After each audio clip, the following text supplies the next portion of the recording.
Planet Mars के बारे में तो हम सभी जानते हैं और हम देखते हैं कि उस पर जिंदगी पॉसिबल है। उसमें हवा भी है, उसमें पानी भी है, यानी जिंदगी हर तरह से मुमकिन है। लेकिन ये प्लेनेट वक्त के साथ साथ मर रहा है। मार्स का एक सिटी होता है जिसका नाम होता है जोडांगा, और जोडांगा की मिलिट्री मार्स के लोगों को मारना चाहती है। वहीं पर एक दूसरा शहर भी होता है जिसका नाम होता है हीलियम। काफी अरसे से हीलियम बहादुरी से जोडांगा का मुकाबला करता आ रहा है। फिर एक दिन दोनों शहरों की मिलिट्री के बीच वार हो जाती है और तभी जोडांगा के किंग के पास 3 आदमी आते हैं, जिनमें लीडर का नाम शांग था। शांग जो कि बहुत सारे पावर्स का मालिक था और वो उसे वेपन के तौर पर एक पावर देते हैं। ये पावर बहुत तेज होती है। शांग किंग को कहता है कि तुम इस प्लेनेट पर राज करोगे अगर तुमने ऐसा किया जैसा हम तुम्हें कहेंगे, और किंग उनकी इस बात पर एग्री हो जाता है। असल में शांग के पास ऐसी पावर्स थी कि वो किसी का भी रूप ले सकता था और वो किसी भी प्लेनेट पर जा भी सकता था। फिर हमें प्लेनेट अर्थ का सीन दिखाया जाता है। वहाँ हम एक आदमी को देखते हैं जिसका नाम होता है जॉन कार्टर। एक पोस्ट ऑफिस में जाता है और वो अपने नेफ्यू को एक लेटर लिखता है जिसमें वो लिखता है कि तुम जल्दी से यहाँ पर आ जाओ, मैं तुमसे मिलना चाहता हूँ। वही कोई जॉन कार्टर पर नजर रख रहा था। लेटर पोस्ट करने के बाद जॉन कार्टर वहाँ से चला जाता है। जब उसके नेफ्यू को ये लेटर मिलता है तो वो फौरन आ जाता है अपने अंकल से मिलने के लिए। वहाँ आकर उसे पता चलता है कि सडन उसके अंकल यानी जॉन कार्टर की डेथ हो गई है और वो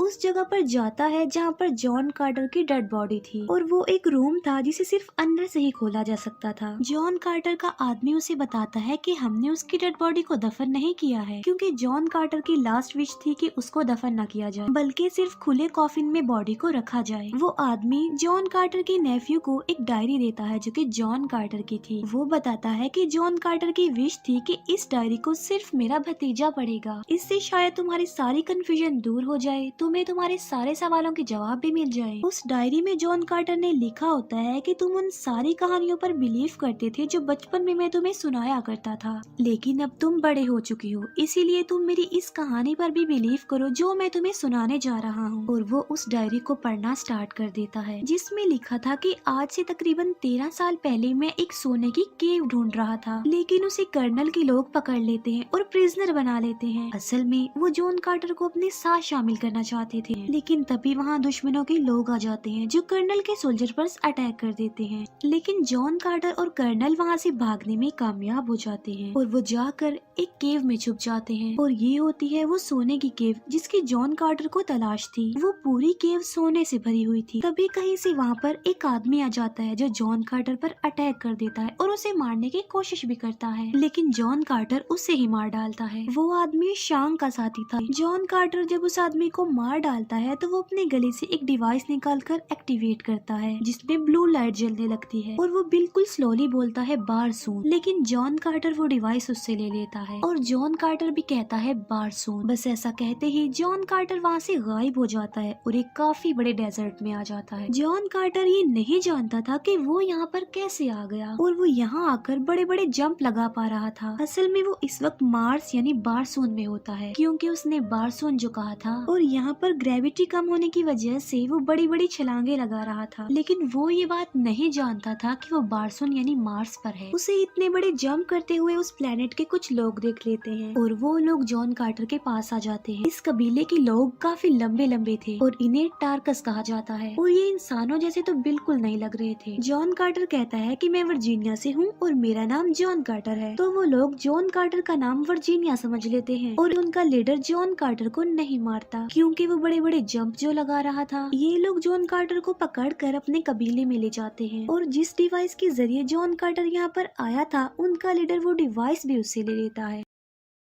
आसमान में जोडांगा और हीलियम की फाइट हो रही होती है। हीलियम का किंग ये बात जानता था कि जोडांगा के किंग के पास नावी लाइट है जिसका कोई भी मुकाबला नहीं कर सकता, उसके आगे कोई नहीं टिकता। जोडांगा का किंग हीलियम के किंग को कहता है कि मैं तुम्हारी बेटी से शादी करना चाहता हूँ, और अगर ऐसा हो जाएगा तो मैं वादा करता हूँ कि मैं तुम्हारे कबीले को कोई नुकसान नहीं पहुँचाऊंगा। और हीलियम का किंग इस बात पर एग्री हो जाता है कि वो अपनी बेटी की शादी जोडांगा के किंग के साथ करवा देगा, लेकिन प्रिंसेस इस शादी के लिए एग्री एग्री नहीं होती, इसीलिए वो सबसे छुपकर भाग रही होती है। नीचे टार्कस का कबीला भी ये सब कुछ देख पा रहा था और वो चाहते थे कि दोनों कबीले आपस में लड़कर मर जाएं ताकि मार्स पर हम राज कर सकें। भागती हुई प्रिंसेस प्लेन से गिरने वाली होती है। जॉन कार्टर ये सब कुछ अपनी दूरबीन से देख लेता है और वो अपने लंबे लंबे जंप लगाकर प्रिंसेस को बचा लेता है। जोडांगा का किंग ये देखकर नॉवी लाइट से जॉन कार्टर पर अटैक करने वाला होता है। शांग उसे बोलता है कि ऐसा मत करो, मुझे ये आदमी चाहिए बिल्कुल सही सलामत। जोडांगा का किंग जॉन कार्टर को पकड़ने ही वाला होता है कि नीचे से टार्कस उन पर फायरिंग करने लगते हैं, इसीलिए जोडांगा के लोगों को वहाँ से भागना पड़ता है। टार्कस खुश हो जाते हैं कि वो जंग जीत गए हैं। टार्कस चाहते थे कि जॉन कार्टर उनके लिए लड़े, लेकिन वो इस बात से साफ इनकार कर देता है। टार्कस कहते हैं कि अगर तुम हमारे लिए ना लड़े तो हम इस लड़की को मार डालेंगे, यानी हीलियम की प्रिंसेस को। इसीलिए जॉन कार्टर इस बात के लिए एग्री हो जाता है। प्रिंसेस जॉन कार्टर से पूछती है कि तुम इतने बड़े बड़े जंप आखिर कैसे लगा लेते हो। वो कहता है कि मैं इस बारे में कुछ नहीं जानता, मैं सिर्फ अपने सोने की केव की तलाश में हूँ। प्रिंसेस से जॉन कार्टर को ये पता चल जाता है कि अब वो प्लेनेट अर्थ पर नहीं है, बल्कि वो प्लेनेट मार्स पर है। इस बात से जॉन कार्टर काफी हैरान रह जाता है, लेकिन प्रिंसेस उस पर बिलीव नहीं करती कि क्या वो वाकई अर्थ से आया होगा। इसीलिए प्रिंसेस पूछती है कि तुम इतनी दूर से प्लेनेट पर कैसे आ गए। जॉन कार्टर प्रिंसेस को वो डिवाइस दिखाता है जिसके थ्रू वो यहाँ पर आया था, और वो डिवाइस अब टार्कस के लीडर के पास होती है। इसके बाद जॉन कार्टर, प्रिंसेस और एक टार्कस लेडी मिलकर एक जगह पर जाते हैं। वहाँ जाकर उन्हें एक हॉली रिवर के बारे में पता चलता है और वो एक दीवार भी देखते हैं जिसके जरिए जॉन कार्टर अर्थ पर वापस जा सकता था। फिर वो तीनों अपनी मंजिल के लिए आगे बढ़ जाते हैं। जर्नी के दौरान जॉन कार्टर को ये बात पता चल जाती है कि वो लड़की हीलियम की प्रिंसेस है जो भागकर यहाँ पर आ गई है क्योंकि वो जोडांगा के किंग से शादी करना नहीं चाहती थी।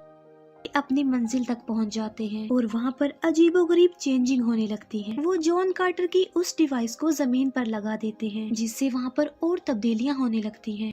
एक प्लेनेट से दूसरे प्लेनेट पर जाने के लिए कुछ वर्ड्स होते हैं और उन वर्ड्स को उस डिवाइस के साथ ही बोलना होता है। जब ये लोग वो वर्ड्स पढ़ रहे होते हैं तब वहाँ शांग और उसके साथी आ जाते हैं। शांग अपने साथियों को ऑर्डर देता है कि प्रिंसेस और जॉन कार्टर दोनों को पकड़ लो। प्रिंसेस को पकड़कर वापस हीलियम भेज दिया जाता है और साथ साथ जॉन कार्टर को भी पकड़ लिया जाता है। और जो उनकी तीसरी साथी यानी वो जो टार्कस लेडी थी जो उनके साथ आई थी, वो वहीं पर कहीं छुप जाती है और इसी वजह से वो बच जाती है। महल में प्रिंसेस जॉन कार्टर को बुलवाती है। जॉन कार्टर ये जानकर हैरान रह जाता है कि प्रिंसेस अब जोडांगा के किंग से शादी कर रही है, इसीलिए वो प्रिंसेस से पूछता है कि तुम ऐसा क्यों कर रही हो। प्रिंसेस कहती है कि तुम हम लोगों के लिए लड़ना नहीं चाहते और तुम अपनी दुनिया यानी प्लेनेट अर्थ पर वापस चले जाओगे और मैं जोडांगा के किंग से शादी कर लूं, यही मेरे लोगों के लिए बेटर होगा। और वो जॉन कार्टर की डिवाइस निकाल कर उसे दे देती है क्योंकि अब प्रिंसेस भी वो वर्ड्स जानती थी जिसके जरिए वो वापस जमीन पर जा सकता था। प्रिंसेस जॉन कार्टर के हाथ पर वो डिवाइस रखती है। वो जॉन कार्टर को कहती है कि तुम भी मेरे साथ साथ ये वर्ड्स बोलो। जॉन कार्टर ऐसा ही करता है और वो भी वो वर्ड्स बोलता है, लेकिन जॉन कार्टर आखिरी वर्ड नहीं बोलता। असल में वो वापस जमीन पर नहीं जाना चाहता था क्योंकि अब वो दोनों एक दूसरे को लाइक करने लग गए थे। डोर ओपन होता है और वहाँ पर जोडांगा का किंग यानी प्रिंसेस का होने वाला हस्बैंड आ जाता है। वो जॉन कार्टर को वहाँ पर नहीं देख पाता क्योंकि जॉन कार्टर पहले ही जंप लगाकर ऊपर चला गया होता है। सबके जाने के बाद वो नीचे आता है और वहाँ पर एक लेडी होती है और ये लेडी असल में शांग था जो औरत के रूप में यहाँ पर आया था। शांग अपनी नावी लाइट का यूज करके जॉन कार्टर को अपने कंट्रोल में कर लेता है और तो और वो इस नावी लाइट को जॉन कार्टर के अंदर भी डाल देता है और अब जॉन कार्टर ना तो कुछ कर सकता था और ना ही वहाँ से भाग सकता था। शांग जॉन कार्टर को कहता है कि जब से तुम इस प्लेनेट पर आए हो तुम्हारी पावर्स बढ़ गई हैं। वो कहता है कि असल में मैं तो एग्जिस्ट ही नहीं करता, लेकिन इस राज को छुपाने के लिए हमें बड़ी मेहनत करनी पड़ती है। शांग एक लेडी के रूप में जॉन कार्टर को वहाँ पर लेकर जाता है जहाँ प्रिंसेस और किंग शादी के लिए आगे बढ़ रहे थे और आज रात इनकी शादी थी और उनकी शादी की सारी रस्में भी थी। शांग कहता है कि प्रिंसेस बहुत इंटेलिजेंट है क्योंकि उसने नावी लाइट की जगह और उसकी रियलिटी भी ढूंढ ली है और आज रात दो चांद जब आसमान पर मिल जाएंगे तो हर उस पर्सन को मार दिया जाएगा जो नावी लाइट की रियलिटी जानता है। असल में दो चांद मिलने पर उनकी शादी की रस्म की जाने वाली थी। जॉन कार्टर उससे पूछता है कि आखिर ये सब कुछ करने के पीछे तुम्हारा मकसद क्या है, तुम ऐसा क्यों कर रहे हो, तुम ऐसे जाकर भी तो प्रिंसेस को मार सकते हो ना। शांग कहता है कि ऐसे गेम तो हम पिछले काफी अरसे से ही खेलते आ रहे हैं, तब से जब ये प्लेनेट आबाद भी नहीं हुआ था और ऐसा हम तब तक तक करते रहेंगे जब तक हम प्लेनेट अर्थ को भी डिस्ट्रॉय न कर दें। उसका मतलब ये था कि वो इस प्लेनेट को डिस्ट्रॉय करने के बाद प्लेनेट अर्थ को भी डिस्ट्रॉय कर देंगे और ये उनका मिशन है, एक के बाद दूसरे प्लेनेट को डिस्ट्रॉय करना। और ये नावी लाइट हम उसी को देते हैं जो बेवकूफ हो और अमीर भी हो, और जोडांगा का राजा ऐसा ही है, अमीर भी है और बेवकूफ भी। शैंग कहता है कि हम खास मकसद के लिए बनाए गए हैं, लोगों से उनकी दुनिया को ही डिस्ट्रॉय करवाते हैं और इसी वजह से हमें ताकत भी मिलती। शांग जॉन कार्टर को कहीं और ट्रांसफर कर रहा होता है, तभी जॉन कार्टर का वफादार डॉग वहाँ पर आ जाता है और वो शांग के हाथ पर वहाँ पर काट लेता है जहाँ उसने वो नावी लाइट वाली डिवाइस लगाई हुई थी, जिसकी मदद से उसने जॉन कार्टर को अपने कंट्रोल में किया हुआ था। डिवाइस हटते ही अब जॉन उसके कंट्रोल से बाहर आ जाता है और जॉन कार्टर वहाँ से उन्हीं के एक एयरक्राफ्ट में बैठकर वहाँ से चला जाता है, लेकिन वो लोग जॉन कार्टर का पीछा करते हैं। जॉन कार्टर की तीसरी साथी यानी वो टार्कस फीमेल वो एक डेजर्ट में होती है और वो उस एयरक्राफ्ट पर गोली चलाती है जो जॉन कार्टर का पीछा कर रहा होता है। जॉन कार्टर का एयरक्राफ्ट भी वहाँ पर क्रैश हो जाता है। जॉन कार्टर कहता है कि मुझे प्रिंसेस को बचाने के लिए पूरी फौज चाहिए। जॉन कार्टर फिर टार्कस के पास जाता है और जब वो वहाँ पर पहुँचता है तो उसे प्रिजनर बना लिया जाता है, क्योंकि जो टार्कस का पुराना किंग था उसे भी अब प्रिजनर बनाया होता है और एक दूसरा टार्कस धोखा देकर उसकी जगह खुद किंग बन गया होता है। और वो जॉन कार्टर को डिसलाइक करता था और उसे मारना चाहता था, लेकिन पुराने टार्कस के किंग को जॉन कार्टर पर बिलीफ होता है कि वो हमारी रिस्पेक्ट वापस दिलवा सकता है। अगले दिन जॉन कार्टर और टार्कस के पुराने किंग को एक मॉन्स्टर जैसे जानवर के साथ छोड़ दिया जाता है,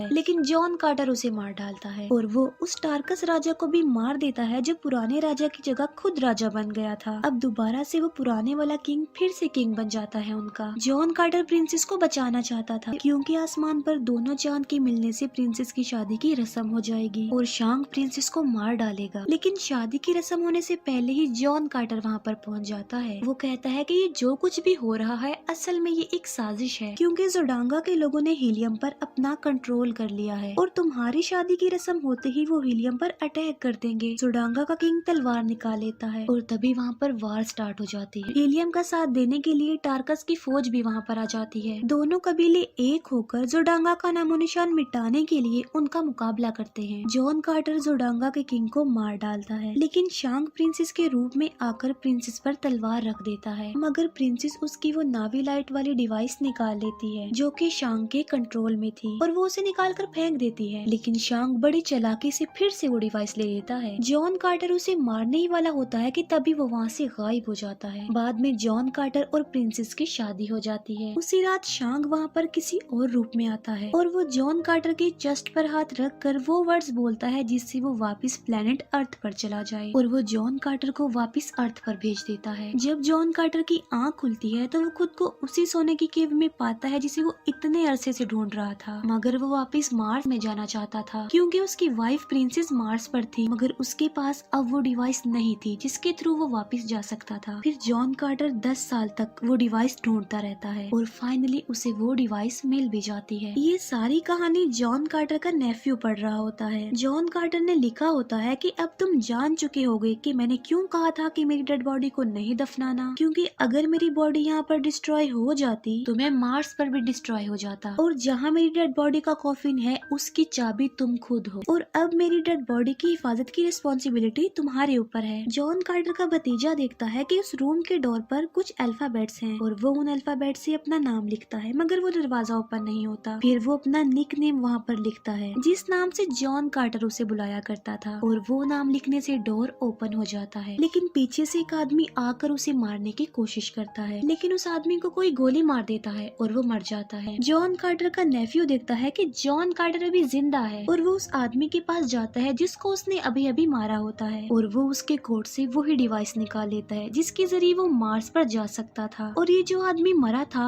वो शांग था जो रूप बदल कर यहाँ पर आया था। अब क्योंकि शांग किसी भी प्लेनेट पर जा सकता था इसीलिए वो जॉन कार्टर का पीछा करते करते यहाँ भी आ गया। यहाँ पर जॉन कार्टर अपने मिशन में कामयाब हो जाता है और वो अपने नेफ्यू को कहता है कि कोई किताब लिखो, किसी से प्यार करो और जिंदगी का कोई मकसद बनाओ। जॉन कार्टर उस डिवाइस को लेकर एक जगह पर लेट जाता है और वो फिर से मार्स पर चला जाता है और यहीं पर ये मूवी एंड हो जाती है। Thank you for watching.